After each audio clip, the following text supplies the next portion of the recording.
Welcome to everybody. Thank you for coming forward to this very exciting session that I have been honored to moderate.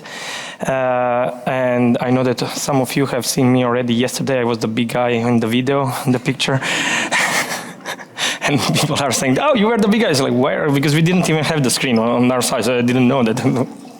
Anyway, let's go into this session. So this session, and somebody was asking me, what is this? Alternative path to growth, alternative path to financing? Well, actually it's both. It's how to find money to grow. So yesterday we had the lecture from Professor Saraswati that was saying you have to ask, and partner. But still, if you don't get money, it's very difficult to make your business.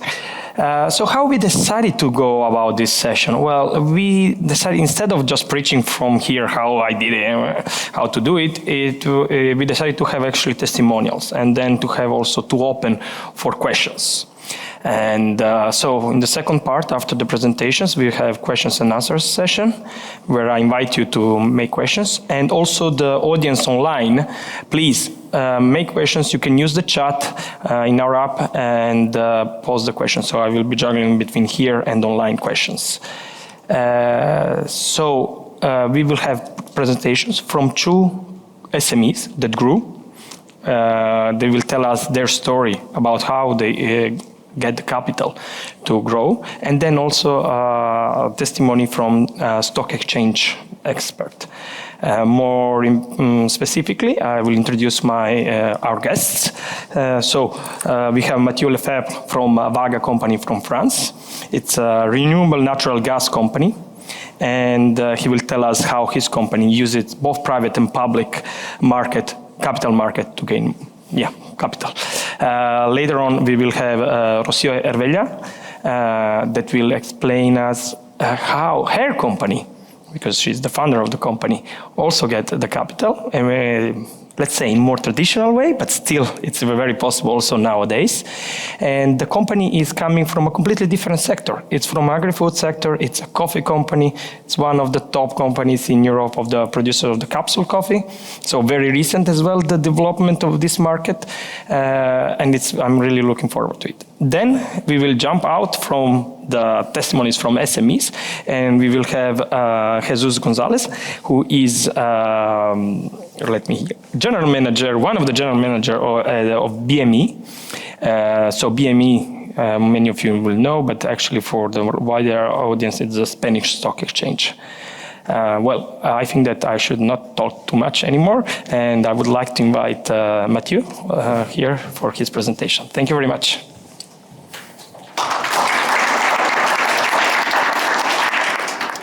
Thank you very much, Igor. And very happy to be here with you all to present my company on the path to the financing. Perhaps first of all, I would like to just come back why we founded this company and what we are doing, so you will understand better what was the financing path to the IPO. I would say that we are really climate change fighters. We are trying to find a solution for almost now 20 years in order to get rid of fossil fuels. And what we consider one of the key pillars for the energy transition is the renewable natural gas. So renewable natural gas is a gas coming from biomass, which is methane at the end. So it's the exact substitute of natural gas, but it's produced locally in a decentralized way and without any impact on climate. So look at this renewable energy, and when digging it to find what was the best resources to harvest, we discovered that most of our waste are landfills. And landfills is one of the key contributors today to the climate change, because 90% of the gas which is produced from our waste management is released to the atmosphere or burned. So in a way, in one hand, we have to produce renewable natural gas to substitute fossil fuels, and in the other hand, we are just flaring or releasing methane emission from our landfills in the atmosphere.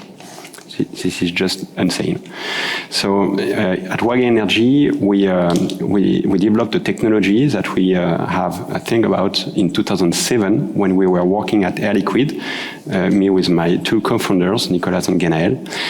A technology that is able to upgrade landfill gas to biomethane. So doing so, we have a double impact on climate change.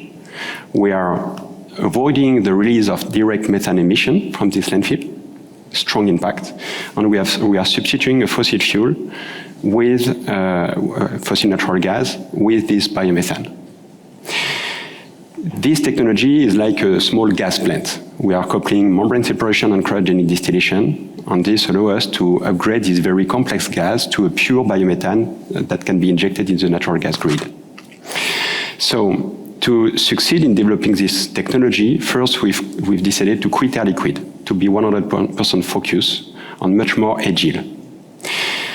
But we are really pioneering this market because I remember 90% of this resource is just released and wasted to the atmosphere, so there is no, I would say, landfill gas market up to now, with a breakthrough technology that can be considered as risky and innovative. So it was not very easy to convince, waste management companies and big group to move forward this transition. So we decided to develop this technology in a model where we build, we own, operate, and maintain the technology. And as every single small gas plant which is installed on the landfill costs between 3 to 20 million, it's a very capital-intensive business model. Because we own the technology, we develop the project, we finance this project, and we own and operate this plant for 15, 20 years. So really what we do is to suck the gas from the landfills, to upgrade this gas through our technology, and to inject the gas into the natural gas grid. There is something like 20,000 landfills in the world. So a lot to do. So we decided to quit Air Liquide to be focused on to develop this technology on the market, but through this very capital-intensive business model. So the first step was to build the first plant, the first pilot plant. To do so, we have been supported by the French Energy Agency with a subsidy of 2.5 million euros, which was a reimbursable advance. But in front of this subsidy, we have to find equity, one per one. So we raise money. This was a really first fundraising of WAG Energy. And during this fundraising, Air Liquide decided to join the venture, to invest in WAG Energy with two other funds, a venture capital fund from Paris and another small industrial player that wanted to diversify his activities. So the first fundraising occurred just 4 months after the foundation of WAG Energy in 2015. Thanks to these first 4 million euros, we've been able to build the first WAG box. And the world first has been commissioned early 2017. So the first biomethane injection in the natural gas grid with the gas coming from a landfill. Oh, yes, thanks. So, 10 years after the invention of the WAG box. So there were 10 years of development, research and development, and other activities studying the market within Air Liquide and then within WAG Energy. Once we've been able to prove that this technology was working, we already have a strong market traction with two other projects to build. So here the Innovation Bank decided to accompany us, and we raise money from our existing shareholders through a convertible bond. So this helps us to make the bridge to finance the first 3 WAG box. But then we have a strong market traction. Climate change, renewable energy, with the renewable natural gas, which is already competitive with existing natural gas. So it was great, but we didn't have enough money. So we decided to go to talk with infrastructure fund. And we've funded 2 what we call SPVs, special purpose vehicles, where Meridiam, a big infra fund from France, and another fund, decided to invest most of the capital, but in this path, we have to I would say to own, to deconsolidate the debt only 49% of these vehicles. which was really a deviation to our business model, which is to own 100% of the asset.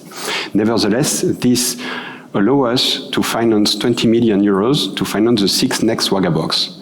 So we were almost at 10 Wagabox with a great success, great track record, but even at that time, it was not yet possible to raise money from bank to do what we call project finance on a non-recourse basis.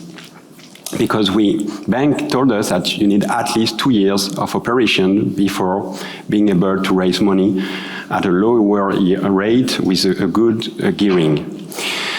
So we decided to go to another fundraising, so Series B. So we raised 10 million with a post-raise valuation of 40 million with 2 new funds that joined the company on the governance that has been a little bit complexified. And these 10 millions allow us to I would say, have a better equity on debt ratio and to start to open international deployment. And it's what we did. We've signed the first project in Spain, where we have been accompanied by the European Union through the SME Innovation Fund. And we also signed a project in Canada. So we've been able to prove, thanks to the project in Spain, that we were able to produce biomethane, renewable natural gas, on a merchant basis. So a very huge market was open to us. But this huge market means billions of euros to be invested in this infrastructure. So it's not with just 10 million that we were able to do something. So after screening all the options, you understood that we are between, I almost finished, we are between waste management companies and utilities. But none of them has a monopoly situation, I will say. So we should not have a utility or waste management company in our capital. Being independent and autonomous is really key for our deployment and to be able to deploy the Wagabox on a global scale in every site.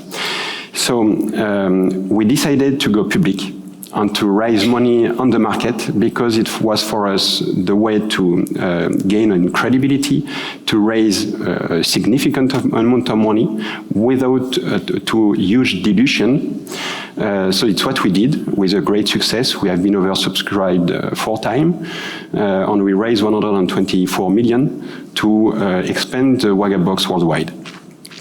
And now we are listed for 2 years. I think it's still a great success, and probably being listed as was really the key for us to sign big contract in the US because of the transparency, the credibility, and the financial resources. That's it, I would say. Thank you very much. Thank you. Great presentation. I have already a lot of questions, so I think that also the public have. Rocio, please. So now we are going with our second company. Okay. So. Thank you for having me in this assembly. First of all, I'm going to put on the screen a video in order to introduce my company. All beginnings have an end, and all ends have a beginning. Clausol's dream of pouring, the dream of some friends, written on 10 pages. A dream that transformed this land, where sheep had grazed, in a cutting-edge factory with more than 3 kilometers of pipes, where, just by using water and heat, green beans were converted into instant coffee. And this factory has become one of the largest producers of coffee capsules and instant coffee in Europe. Its first kilo of coffee was sold in England in 1999. It now exports to more than 30 countries around the world.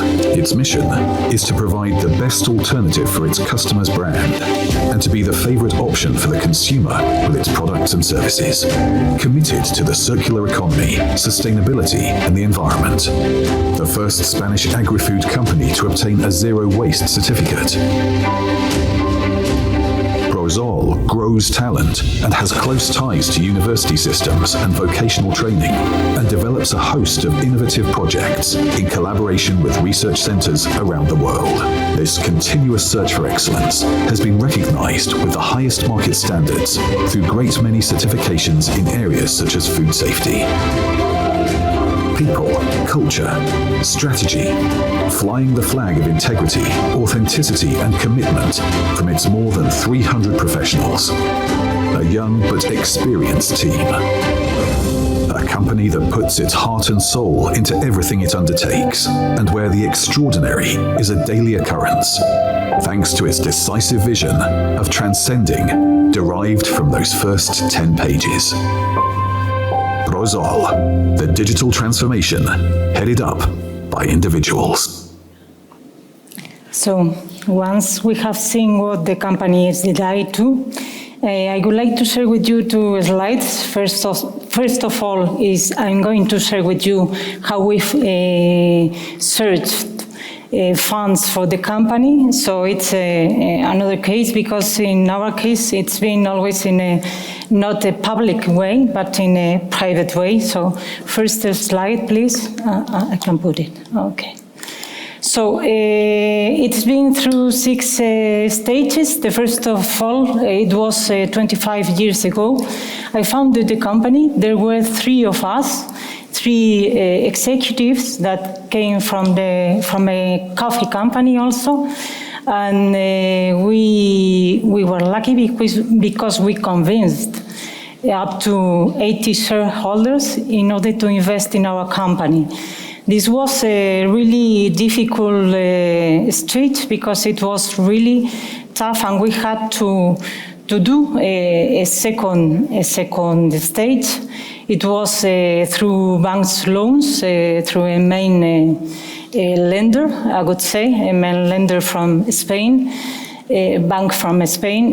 We had to get some loans in order to buy shares, to reach the 51%, because there were some shareholders that didn't want to go ahead, but there were some of us that we wanted to go ahead. So we bought from them the 51%, so we could have the majority, and we doubled the capacity installed in Spain.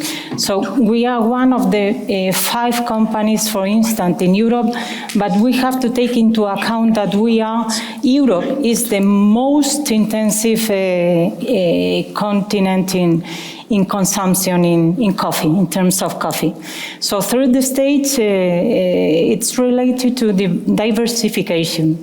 We wanted to do some organic growth, so we came into the capsules market, and we developed a lot of patents, so we came into this market. So this was really needed at that stage, because it was, for us who were at the beginning a startup, at this stage, what we did is to fund some with loans, and we reinvest the profits that we got before. So both lines were the ones who allowed us to make a strong reinforcement in R&D capabilities, because we needed a lot of patents to come into this market. So the fourth stage, we have called it internationalization and concentration, because we are a few competitors, but there is a big concentration in the world, and this was needed. We had to increase our productivity, so we had to invest a lot mainly in capabilities. So we searched for a syndicated loan with Spanish banks also. The fifth one, the digitalization. We realized that without digitalization, we couldn't come into new channels as the online channel, so we needed this. And how could we do this? Again, with profits, with with our own profits and with private financing. And the sixth one, we have called it sustainability and growth. Sustainability has been in our NDA since the beginning, but this is true. We have to shorten the time in terms of building or becoming a net zero company. We want to become a net zero company before 2030, and we will do it through the investment in a new biomass boiler. And with this aim, we have got a fund or loan from the European Investment Bank. This has been really a good thing because we have got 20 million euros, and we have gone directly to the European Investment Bank. And why could we get this loan? Because we had done the things in the best way we could. In the best way we could, in the way that the European Investment Bank wants we go. So sustainability, people, growth, this is something that is really linked to our NDA. So this is the last slide. I'm going to go really fast because the time is running. So there's a clock on our side for the public, so they know exactly. So it's all about knowledge, know your ambition. You have to be ambitious because if not, you cannot grow. This is something that is really clear. So in our case, it was best technology, build capabilities and allies, and also benchmark because we had to measure ourselves at every time. And know your path to sustainable growth in three perspectives. First of all, inside. I'm not going to read all that is put on the slide. The second one is outside. Ecosystem strategies are needed. And the third one, organic. I've told that first of all, we went to capsules because we grew in an organic way. Nowadays, we are thinking about inorganic ways of growing because if not, it's not that possible. And know your tools, people matters, and this is something that is really, really relevant. If I was asked, if I'm asked what three things are the most important, I would say people, values, that's for sure. Second, culture. You have to build your culture. In our case, we have built it. And third, reputation. So this is the only way of getting this is through all what I've been going in the video. So, and the last idea I wanted to share with you is that we have become in a mid-cap company, and this is something that is really difficult because we are caught in nowhere place between a small. We were small, but we want to be big. And we are in this space, caught, that is in the middle of nowhere, I would say. So yes, after this, in the questions, we can talk some more. Thank you very much. Thank you. Thanks. Very impressive. And now, last but not least, Jesus, please, the floor is yours. Finally, I can say the floor instead of screen. Okay, so thank you very much to European Commission to organize and invite us. It's a pleasure and it's very interesting to introduce how capital markets may help any kind of company. With these two different examples is a very good way to go indeed, because the common belief is that a stock exchange is only for big blue chips. When we talk with SMEs about listing in the stock exchange, the first answer is, well, you're a bit crazy. I mean, this is like going to the moon, fly to the moon. It doesn't make sense for us. No? And we have worked very hard in the last 2 decades, obviously not only in Spain, but all over Europe, to develop tailor-made markets that can help the SMEs. And little by little, we tend to be successful in this. Because my message today is that stock exchanges, capital markets are accessible also for small and mid enterprises. Well, depending what we consider small and mid enterprises, which is something very broad. Okay, so the second message, and this is the next slide, is that, if you please can, yes, is that the stock exchange is making an effort to be helping those companies in every step they need to become bigger, to grow not only in finance, but also in other aspects, as I will say. We started our SME market, junior market, if you want to say like that, in 2009. Now we have 140 companies listed over there. Companies, 75 of them related with innovation, with technology,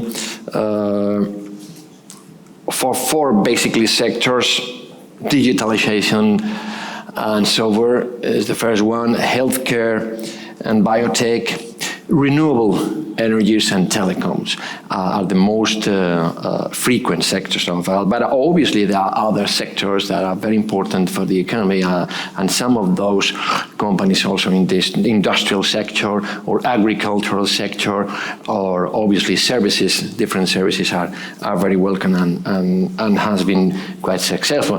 Real estate sector, which is, by the way, quite important in Spain, it makes up a big part also of those companies. In these years, those companies have raised a lot of money, about 6.5 billion for those companies I mentioned, in more than 800 transactions, like capital increases, and obviously some of those companies have also used the fixed income to issue bonds or bills to balance also the financing, and it is critical to say that this kind of financing is absolutely complementary and compatible with the traditional banking financing, and obviously also the own profit financing for the companies. But the different thing is that when you increase capital and you're a public company, you can use it to fund your organic growth, but also to fund your inorganic growth. So it's very convenient for a listed company to acquire another company in another country or a competitor, or to step on another sector through a capital increase in which the company pay the company acquired with their own shares, because the shares are listed. If it's not, it doesn't make sense, because the company, the shareholders of the company acquired can obviously make use of those shares and immediately sell it in the market or keep it for them and make part of the bigger company. So it's what I tend to call the secret weapon to be listed, is that you can fund your inorganic growth much easily, but obviously you have to accept a certain dilution for the main shareholders. Another thing that many people wrongly think is that if you are listed, you are in danger that somebody else will take your company and take over and you are dead. I mean, well, it is absolutely on your side. You can sell or not a certain number of shares or retain the control of a company, obviously. But companies listed not only receive financing, and in my opinion, sometimes financing is the less important thing for the company. Many of the companies that go public, especially the smallest one, do it because they need visibility. They need the prestige to be listed, to be announced in any transaction, in any joint venture, in the country, in the foreign country, in the expansion, international, and so on. They need to say, hi, I'm a listed company. I mean, I have all the information available. I'm completely transparent, and everybody is put his eyes on the company. So I'm completely clear, and this is very efficient, also. And why not to say, specifically in small companies in the technology sector or in innovative companies at the end of the day, is to retain and attract the talent. To be listed is another tool to retain the talent and to make the workers part of the company also in the financial way and into the capital. And obviously for many companies, it's a way of doing liquid the position for the previous shareholder. I mean, the liquidity is very important for the company. So at the end of the day, what we want from the stock exchange is to support step by step from the junior markets, like BME Growth, which is the most established. We have launched, by the way, some 3 months ago, another segment.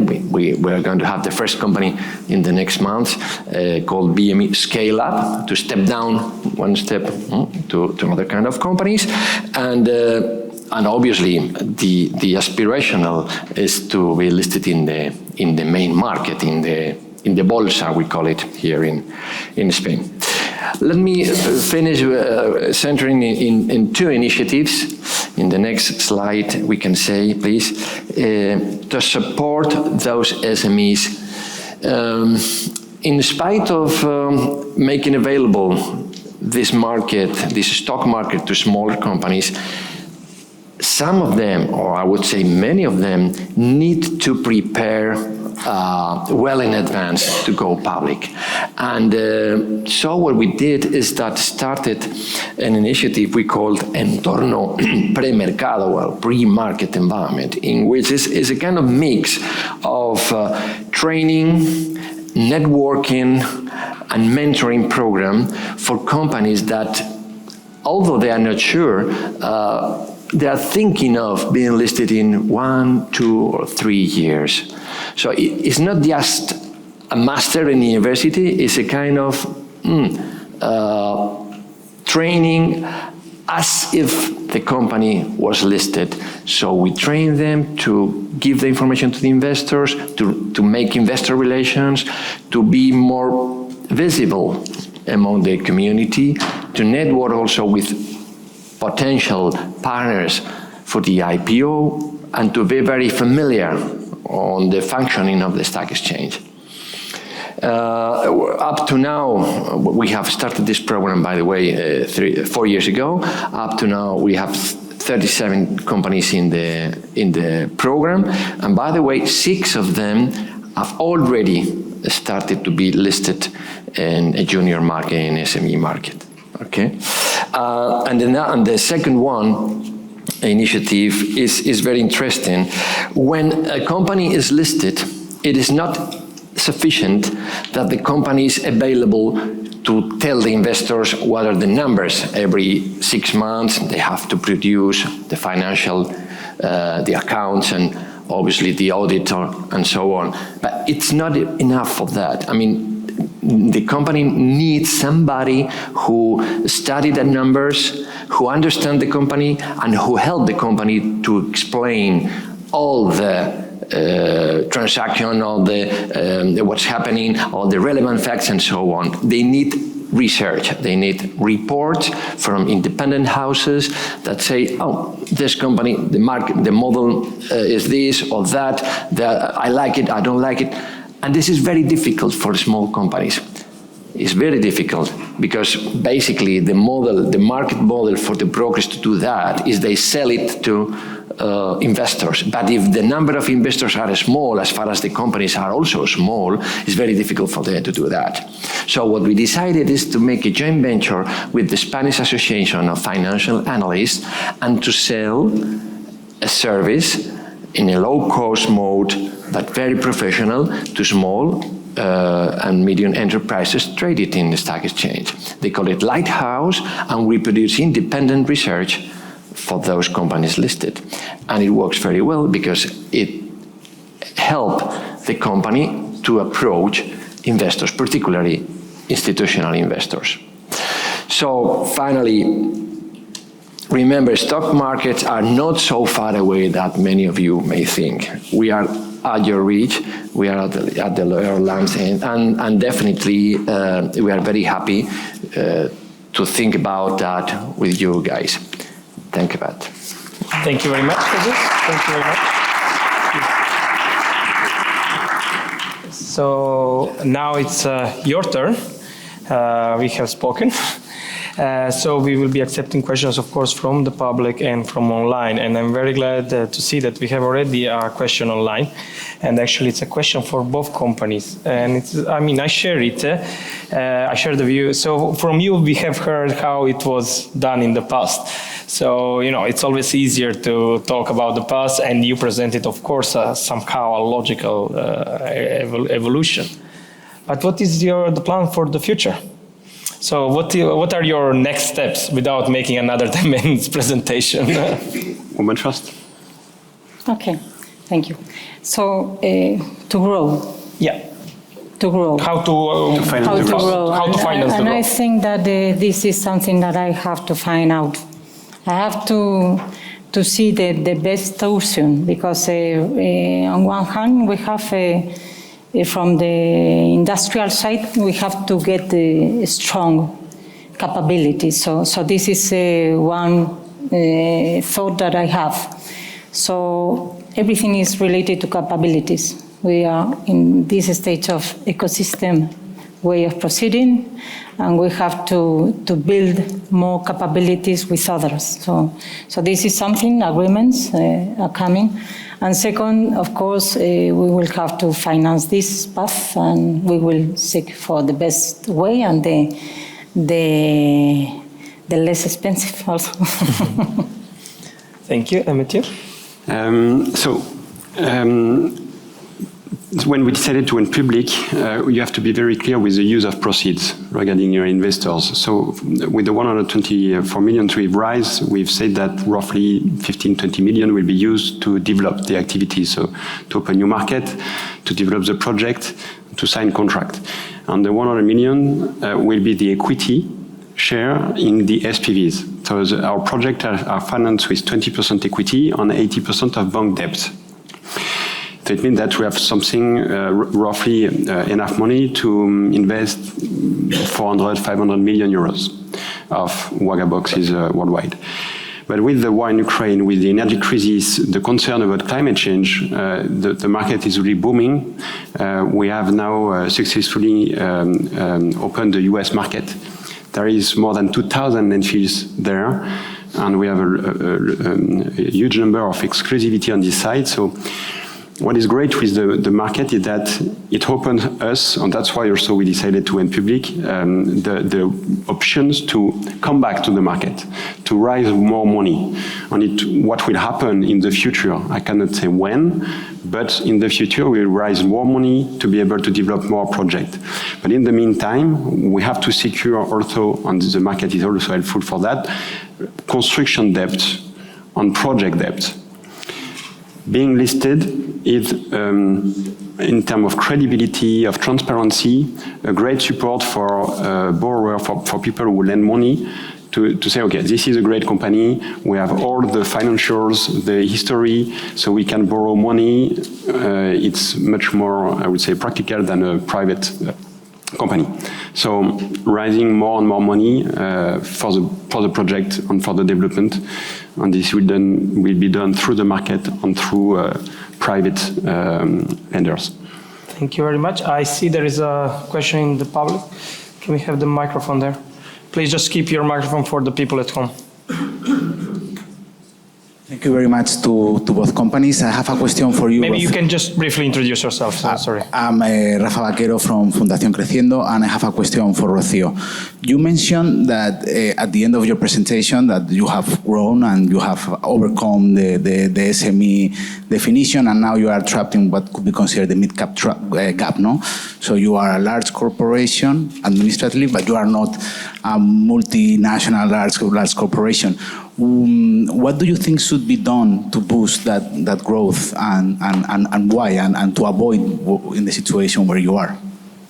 So I think that the European Commission has identified the problem, and they have announced that they are going to put a definition in order to help these small, large companies. But I would encourage the Commission to be ambitious and to put in place mechanisms in order for us to get stronger and to compete against the other continents, because in our sector, the competition comes from other continents, not from ourselves.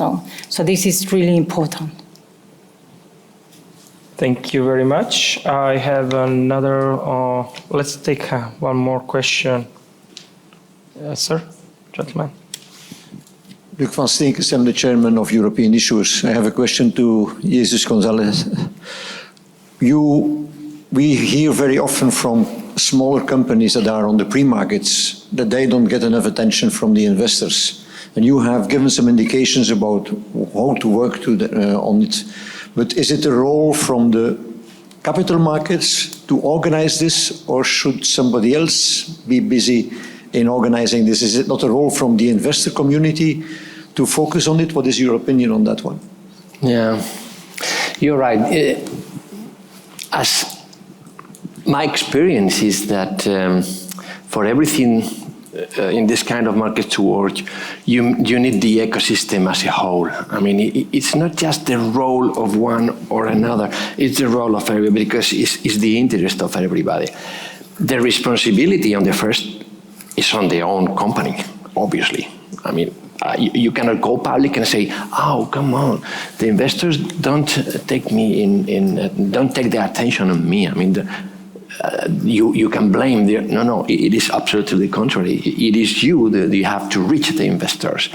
And as everything in life, there is a technicality in that. I mean, you have to organize that. I mean, we never met a company that says, I'm very interested in the investor relation, and me as a CEO, I'm going to take the part. That would not be ready. That would not work. I mean, you need a small structure with a guy or a girl that is absolutely centered in relation with the investors.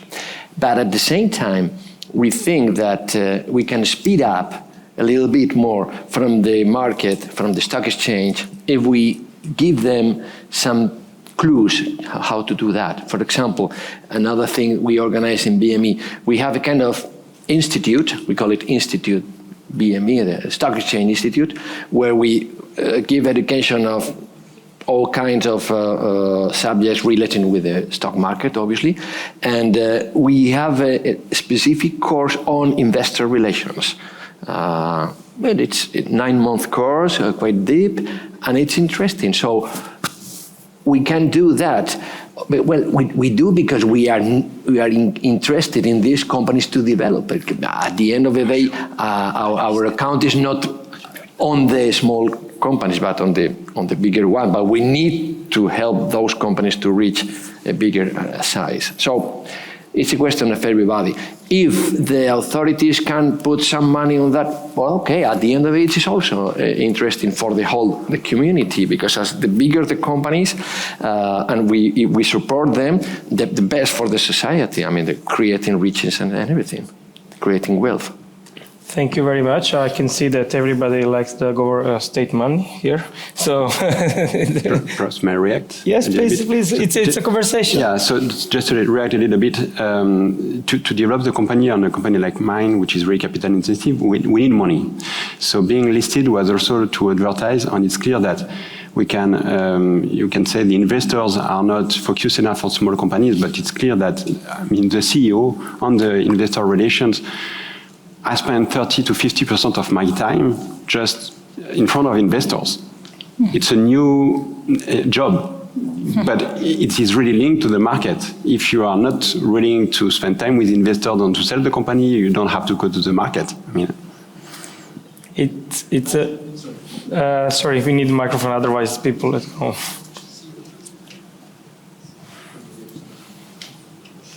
Please. I understand you today you are not on the regulated market. I'm on Euronext Compartiment B. Ah, yeah. Okay. Yeah, we are listed. And you are also on the regulated market? No? No, we are not listed. It's a private company, it's not listed. Private public. So would you, because you mentioned the question and the answer on the question of the definition of the SMEs as being a special category of companies that enters the regulated markets, would we assure you that you will have a transition period of 3 years to respond to all the regulations? Would you then make the step to go to the regulated market? I don't know. Easier or?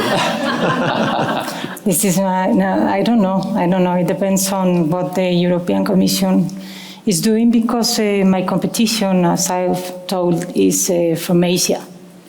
So I have a lot of challenges ahead. And this is something that is happening in the companies of the mid-caps companies.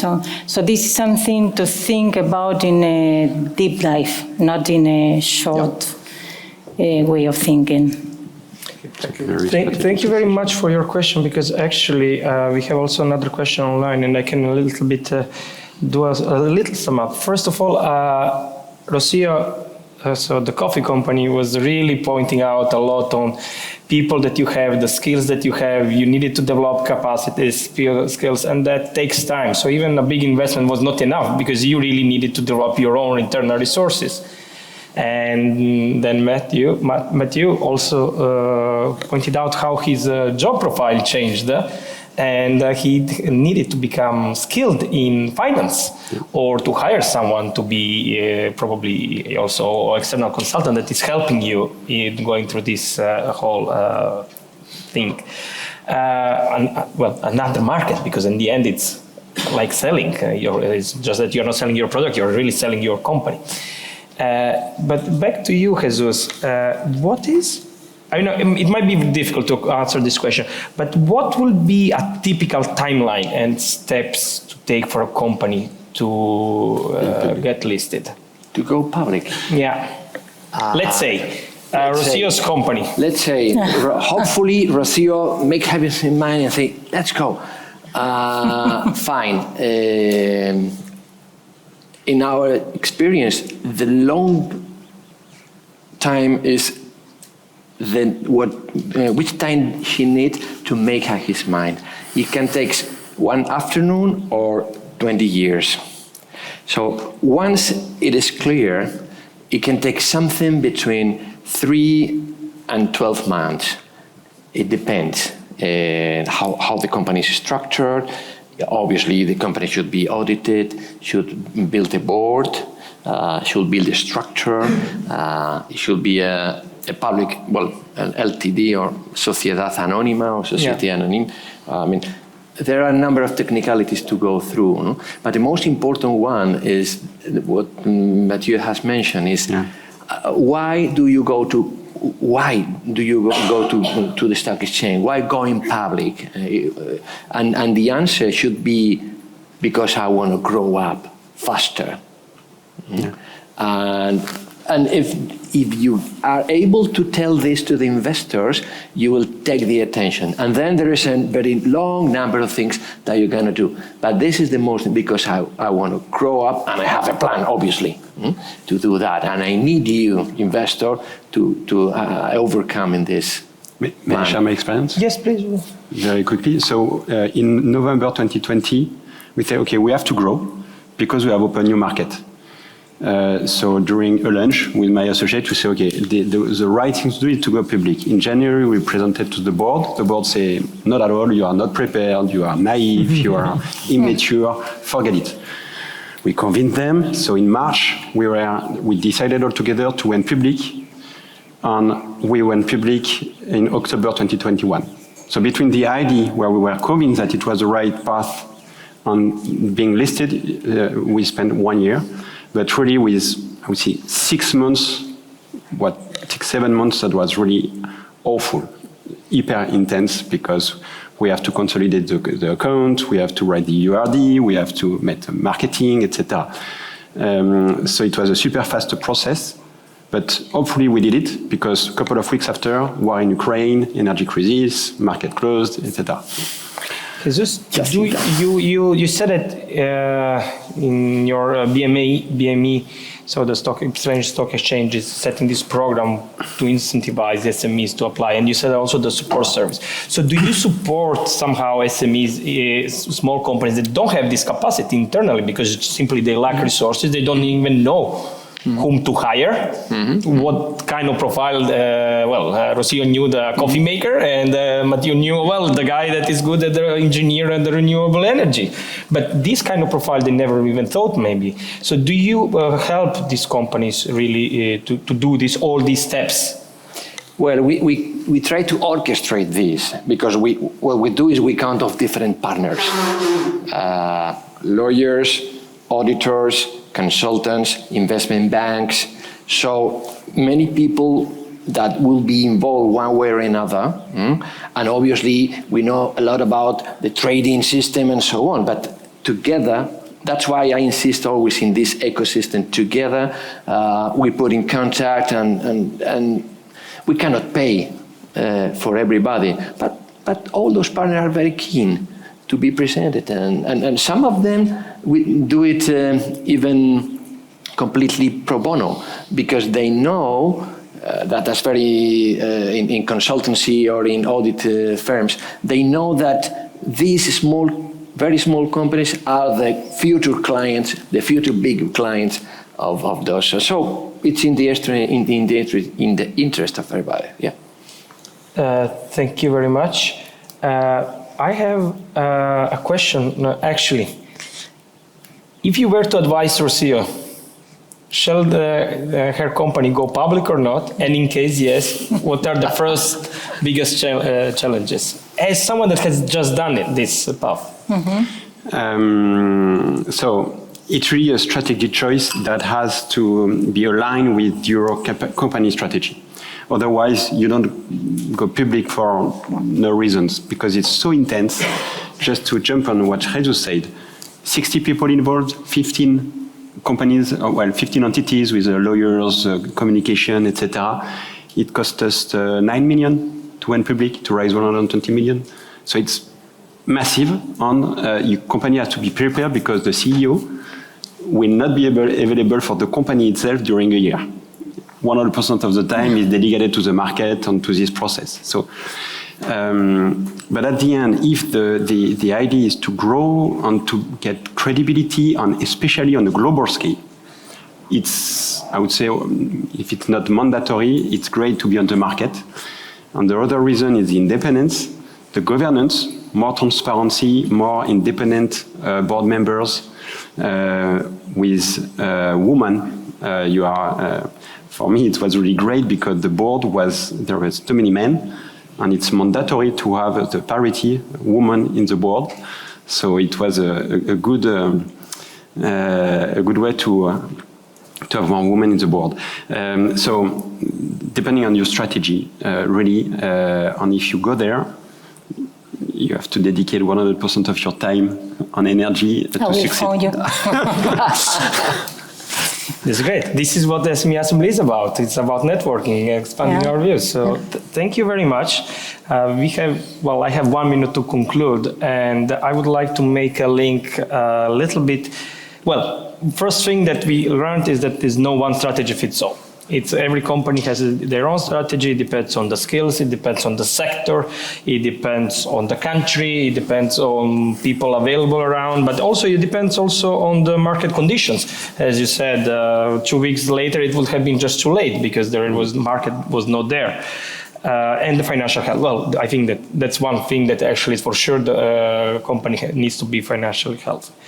But I also would like to make a link with yesterday's lecture of Professor Saraswati. And what you can see here is two completely different companies, two completely different sectors, traditional, innovative company, new market, new sector, more traditional. Of course, there is innovation. But what our CEO had in her first slide is 25 years of evolution, not innovation. And you would probably, I hope for you, will have one day 25 years of innovation. It's two different approaches, and it is as it is. But all of them, both of them, had this thing that the goal is not fixed. They changed their goals. By the people that met during the road, they integrated different skills. So it's the parcours, the trajectory that characterize their company. And that's how they grow. But they grow because they ask. They went out, they communicated to the others, and they were receptive to get from the market what the market is telling. I think I would like really to thank you, all three of you, very insightful, and also the audience for very lovely discussion. So I think they deserve another round of applause. Thank you very much.